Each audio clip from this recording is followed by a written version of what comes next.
regreso y le damos la bienvenida al ministro del Trabajo, Patricio Melero. Lo reconocemos como su larga carrera parlamentaria y hoy está de ministro en este ministerio que le va a tocar zanjar varias cosas, si es que tiene, ministro, la suerte y la capacidad de hacerlo. Pero quiero partir por las fiestas patrias porque eso es lo que se nos viene encima. Y este proyecto de feriado irrenunciable para el día 17 de septiembre.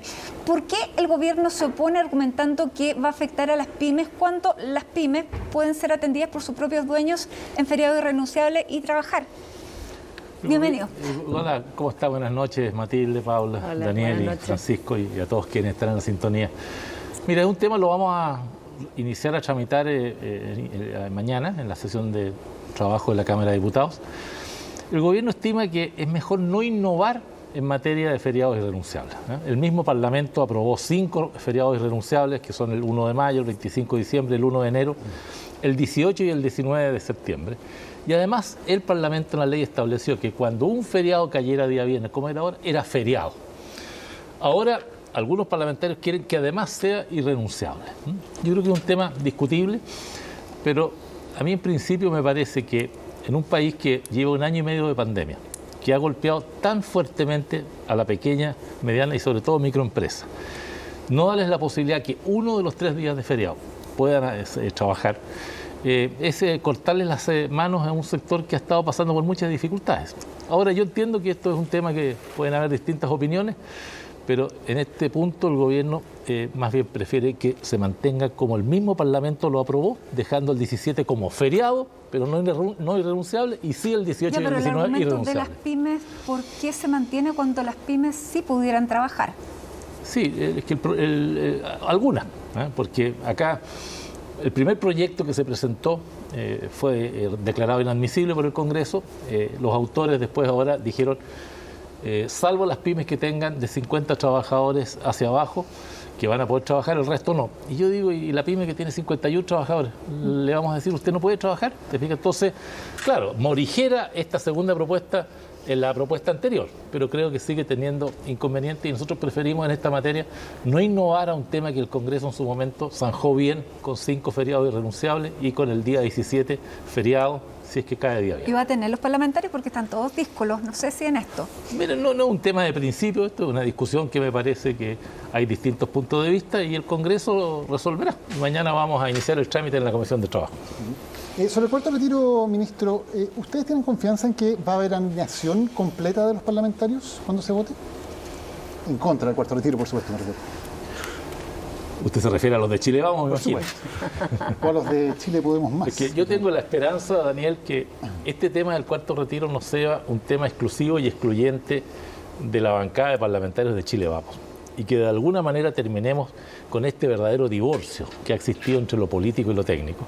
Y el Parlamento en su conjunto, de oposición y de gobierno, valoren el enorme e inédito esfuerzo que se ha hecho por llegar en ayuda a los chilenos con el IFE, con el bono clase media, con los bonos PYME, con una cantidad que ya supera los 20.000 millones de dólares de transferencias directas que no están siendo valorados. Los parlamentarios que son oficialistas, porque hay algunos disidentes, hemos visto a Paulina Núñez, por ejemplo, la vocera Caterina Bartolet tuvo palabras muy duras con ella, dijo que se ponía fuera del proyecto. ¿Se ponen fuera del proyecto oficialista los parlamentarios que voten a favor de un cuarto retiro? Yo creo que cuando nuestro candidato presidencial, Sebastián Sichel, ha sido muy claro, muy valiente, muy consecuente en plantear los inconvenientes de lo que un cuarto retiro genera, uno espera que los parlamentarios que somos parte de esta coalición lo apoyemos en ese propósito. Y obviamente un parlamentario de Chile Vamos que vota en contra de lo que nuestro candidato presidencial está planteando, se desalinea. Pareciera ser que va por un camino más propio. ¿Qué consecuencias debería sufrir ese parlamentario? No, yo creo que no tiene consecuencias de expulsión ni eso. Yo creo que la consecuencia es castigar la inconsecuencia respecto a una política pública que no hay dos opiniones de que es mala, sí, ministro, y que es bueno que la asuman en ese contexto. Terminar una cosa, porque hay parlamentarios de oposición que en esto que no van a la reelección y que sí van a apoyar la postura oficialista. ¿Qué le parece esa posición del que esto pareciera ser una cosa netamente electoral y el que no se reelige no la apoya? Es que eso es lo que tenemos que de una vez por todas, Matilde, enfrentar. Este es el cuarto retiro.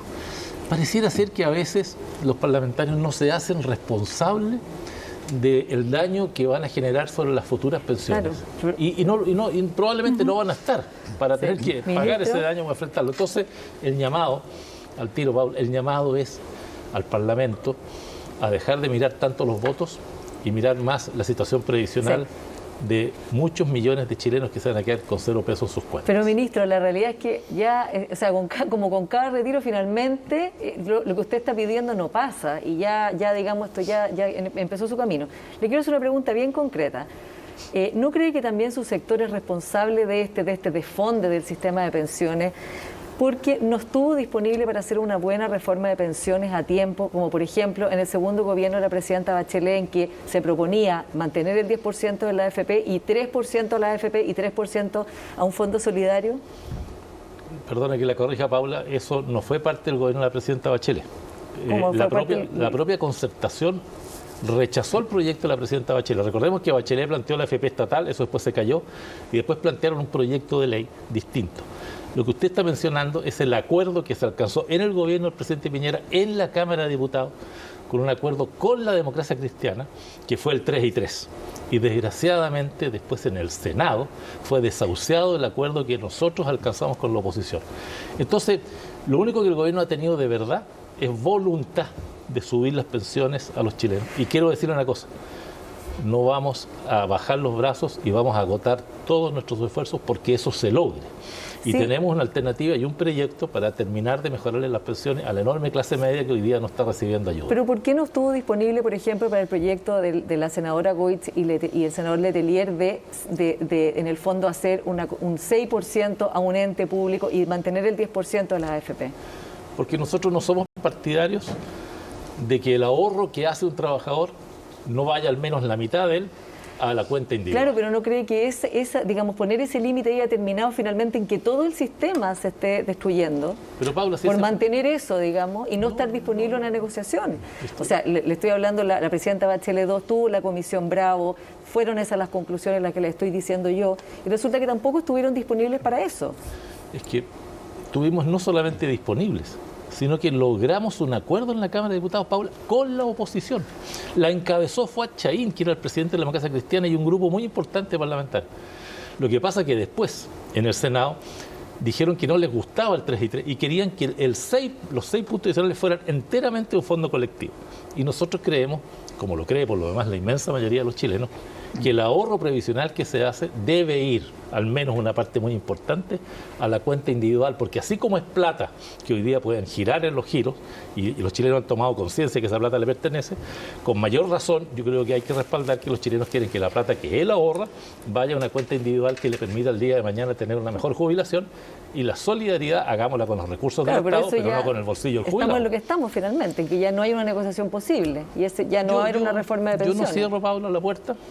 Hemos estado trabajando intensamente en este mes con la oposición, nos han hecho una serie de peticiones, hemos hecho simulaciones, créanme que hemos trabajado intensamente y yo espero que pasado el 18 de septiembre podamos hacer una propuesta formal al Parlamento que debiera al menos permitir que pasemos del 60% de los chilenos que están en el pilar solidario al 80%. Eso va a beneficiar más de 500.000 de chilenos que van a ver mejoradas sus pensiones, que hoy día no están recibiendo ayuda y la van a recibir. Y extender, ministro, el IFE laboral. Esa es una de las peticiones también.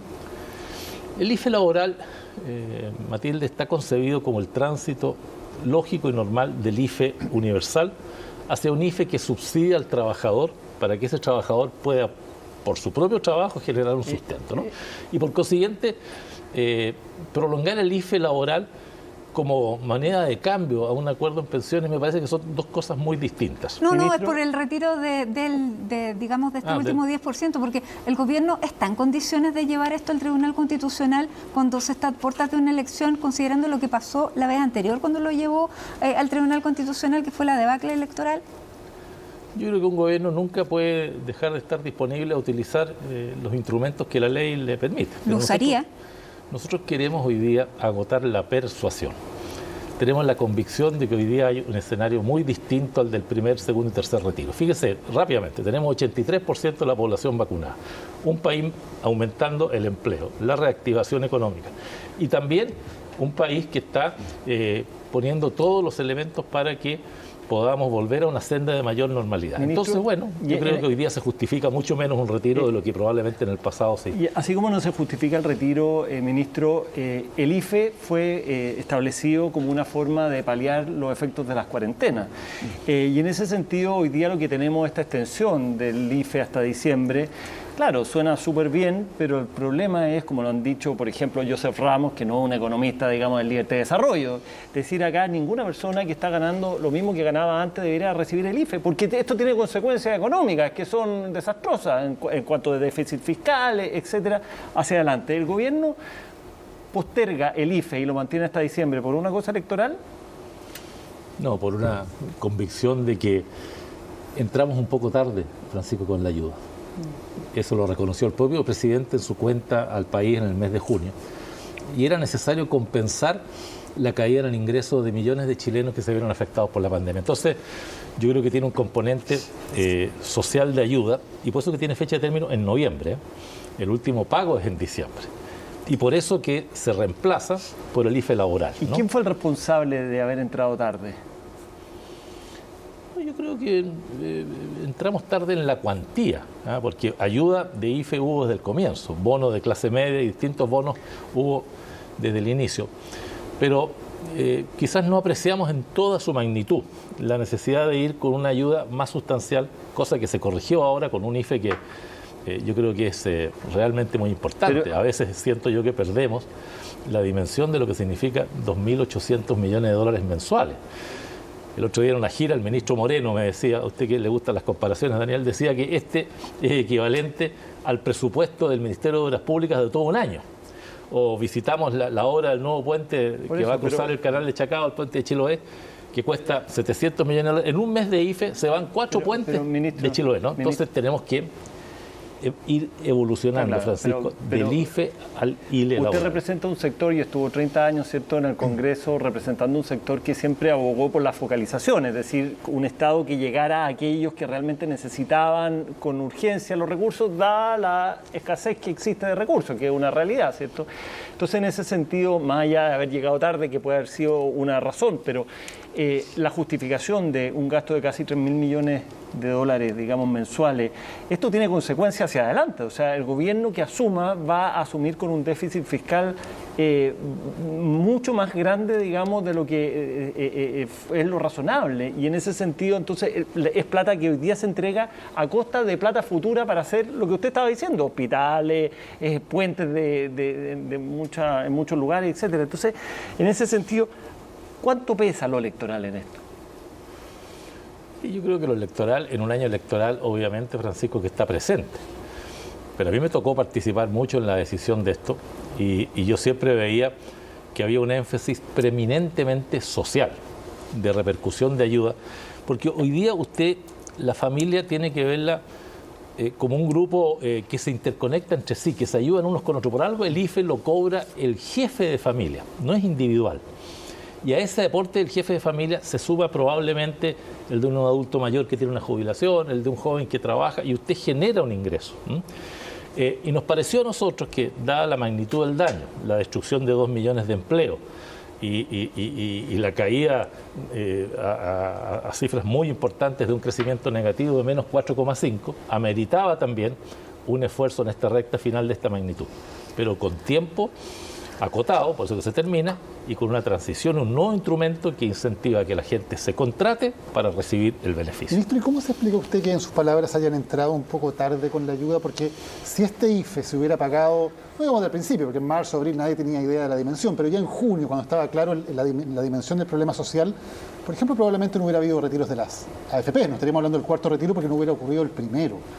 ¿Qué pasó ahí que hubo tan poca visión con respecto a lo relevante que era tener una ayuda social suficiente que permitiera a la gente enfrentar la pandemia y además haber parado los retiros? Yo creo que todo lo que tiene que ver, Daniel, con la red social de gobierno en tiempo de pandemia tiene una triple dimensión que siempre hay que estar evaluando. Por un lado, el comportamiento de la pandemia. Hace un año atrás, cuando fue el primer giro, no teníamos el nivel de conocimiento, de control y de vacunas que hoy día tenemos. Y que obviamente hoy día hacen mucho menos necesaria una ayuda de esta materia. Por eso ese era el momento para tener un IFE universal, precisamente. Sí, está bien, pero espera, es que falta el otro tema. El otro tema es la actividad económica, cómo se está comportando, y lo otro es el desempleo. El IFE y los bonos y las ayudas partieron en esa época, Hubo ayuda desde el primer comienzo. Y la ayuda más importante es que hoy día podemos tener 36 millones de vacunas, que yo diría que es la mejor forma de reaccionar frente a la situación económica que nos afecta. Claro, usted recuerda que hubo incluso una celebración en el Congreso, donde está el actual candidato Sichel, una imagen que le han sacado muchos, celebrando que el IFE no fuera de más de 65.000 pesos y que fuera decreciente. O sea, hubo un error de diagnóstico muy grave que hoy día le está pegando a las finanzas públicas, le pega al gobierno y al candidato de su coalición también. Bueno, yo lo acabo de decir, o sea, yo creo que hubo una apreciación de que quizás la cantidad de ayuda que había que disponer en ese minuto, que ya era cuantiosa, no era la suficiente. Fíjese que el Parlamento, en acuerdo con el gobierno, a mitad del año pasado llegó un acuerdo COVID por 12.000 millones de dólares. Hoy día prácticamente, Daniel, hemos triplicado esto. Entonces en esto evolucionó el Parlamento, evolucionó el gobierno, oposición y gobernistas, de que había que hacer un esfuerzo mayor. Y por consiguiente sí, asumimos la responsabilidad de que llegamos tarde con la ayuda, pero también ha habido una enorme capacidad para enmendar eso con una ayuda que nadie hoy día discute, que entregarle un IFE a 16 millones de chilenos, como estamos entregando este mes de agosto, de alguna manera también ayuda a resarcir la tardanza con la que se llegó inicialmente. ¿Puede tener costos electorales el haber llegado tarde para su sector? Yo creo, Matilde, que en un año electoral todo tiene efecto electoral, pero yo también espero que los chilenos pongan sobre la mesa que Chile ha sido de los países más exitosos del mundo en vacunar, que pocos países del mundo pueden iniciar una tercera dosis, que pocos países del mundo tienen el nivel a la pandemia controlada como la tenemos hoy día, que pocos países del mundo están disminuyendo el desempleo, que pocos países en el mundo van a superar los 2 dígitos de crecimiento. Entonces, como todas las cosas en política electoral, habrá de lo bueno y habrá de lo malo. Y por consiguiente serán los chilenos que tendrán que evaluar en esa materia. Pero en lo social, que como decía gobierno. Daniel, que el candidato del bloque oficialista sea quien celebró, ¿tendrá algún costo? Yo creo que es la ciudadanía la que tiene que resolver, porque en materia de costos, Matilde, el que esté libre de culpa que lance la primera piedra, ¿no?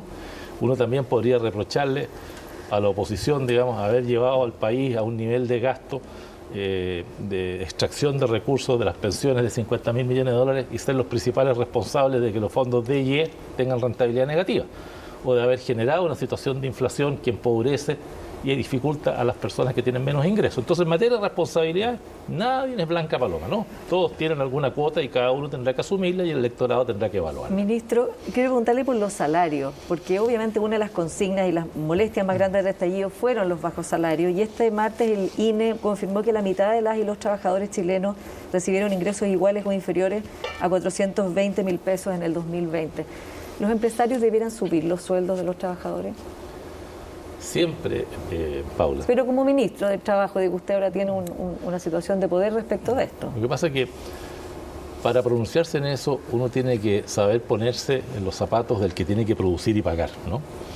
Y yo he visto las dificultades por las que han atravesado especialmente las pequeñas y medianas empresas y microempresas del país, que son las responsables de cerca del 80% del empleo.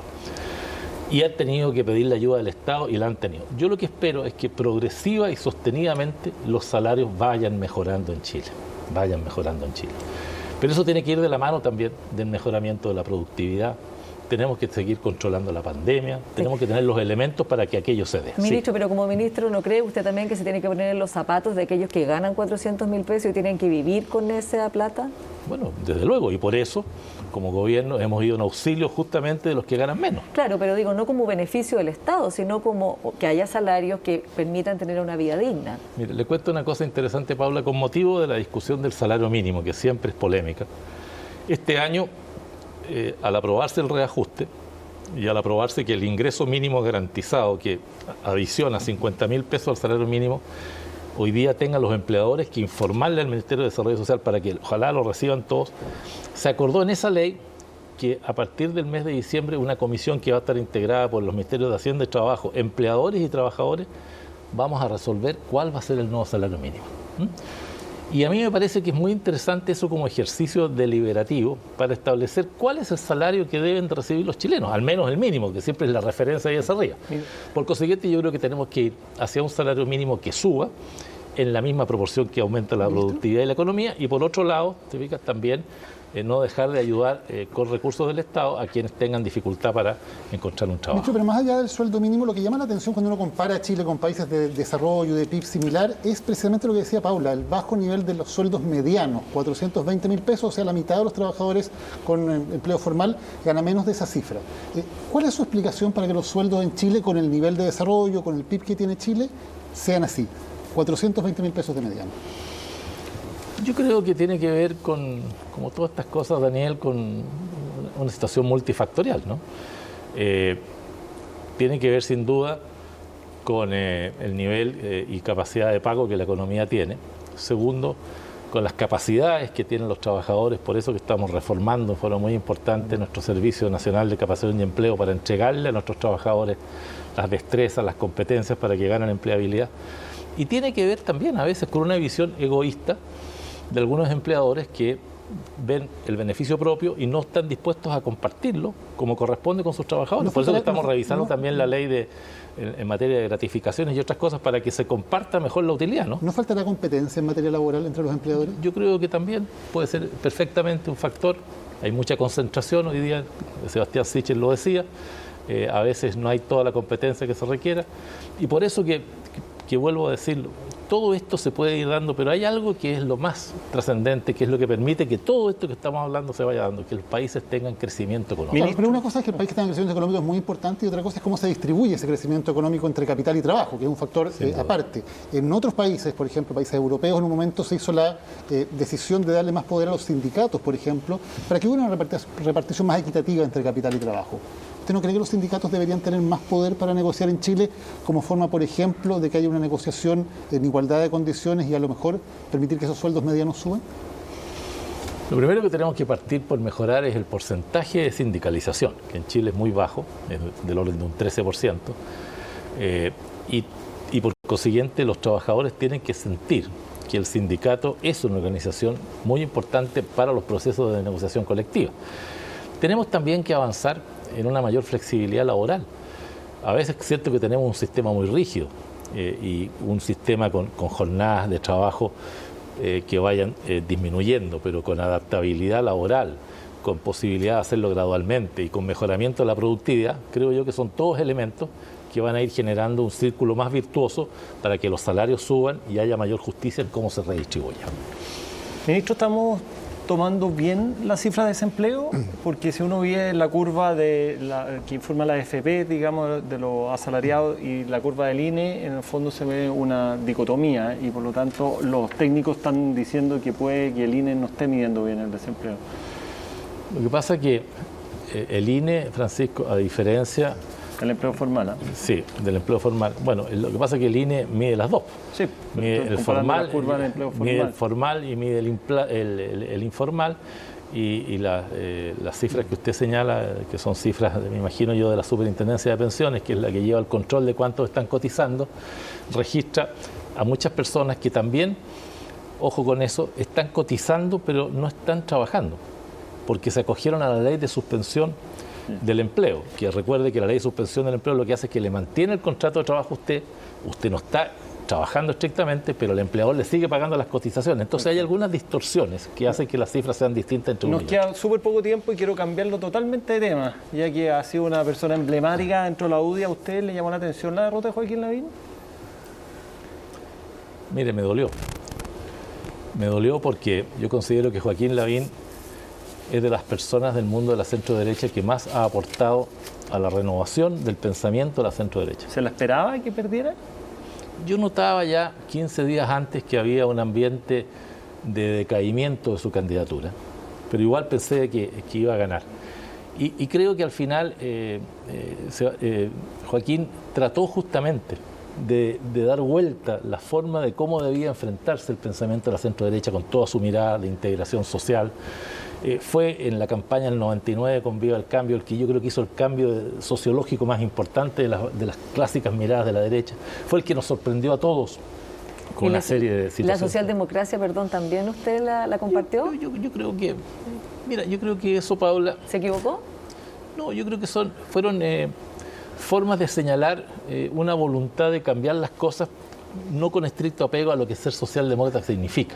Quizás fue un mal ejemplo el que utilizó Joaquín, ¿eh? Pero yo rescato de Joaquín Lavín su enorme aporte a las ideas de nuestro sector y creo que Sichel las interpretó, o la gente le creyó mejor a Sichel que lo que pensaba que podía hacer Joaquín, y eligió también un espléndido candidato como... ¿Y no le preocupa que las personas que son el votante tradicional de la UDI hoy día estén más atraídos por José Antonio Kast que por Sichel? De verdad, Daniel, no. Porque yo creo que la gente trasciende los partidos y se da cuenta que Sebastián Sichel es una carta que tiene mejores oportunidades de derrotar a la izquierda en la segunda vuelta. Una cosa pragmática, digamos, pero en términos de los ideales... No solamente pragmática, sino que también por su contenido, por su capacidad de renovar las formas de enfrentar la política, por lo que es el relato propio de su vida, y porque realmente nos tiene muy entusiasmados. Pero usted como dirigente histórico, ¿de quién se siente más cerca? Y más allá de la cosa pragmática, digamos, de quién puede ganar, ¿con quién está más de acuerdo en la mayoría de las cosas? ¿De José Antonio Kast o de Sebastián Sichel? No, de Sebastián Sichel, de todas maneras. Creo que a mí me interpreta un pensamiento de centro-derecha, me interpreta una forma de mirar la sociedad distinto a como normalmente la derecha la ha mirado, con paradigmas que van en una materia como las adelantó Joaquín Lavín, de una mayor integración social, de un rol del Estado distinto, de una manera tal de cómo representamos los sectores medios, en fin, una visión, si usted quiere, más liberal en algunos aspectos, también de la visión del Estado. En fin, me interpreta mucho más Sebastián Sichel, sin duda. Muy bien. Ministro Patricio Melero, ministro del Trabajo, muchísimas gracias por estar con nosotros aquí en esta mesa de Tolerancia Cero. Vamos a quedar atentos a la discusión de esta semana, por lo pronto por el 17 de septiembre. Que esté muy bien. Oiga, y el miércoles sigue la votación en particular del cuarto retiro en Constitución. Así es, así que vamos a estar atentos a todo ello. Nos quedaron muchos temas, pero será para otra vez, ministro. Feliz. Nosotros nos vamos a una pausa y al regreso ahí mismo va a estar el presidente de Renovación Nacional, Francisco Chaguán, hablando precisamente de lo que es la candidatura de Sebastián Sichel y cómo está impactando esa forma de liderar a su propio partido. Ya estamos de regreso.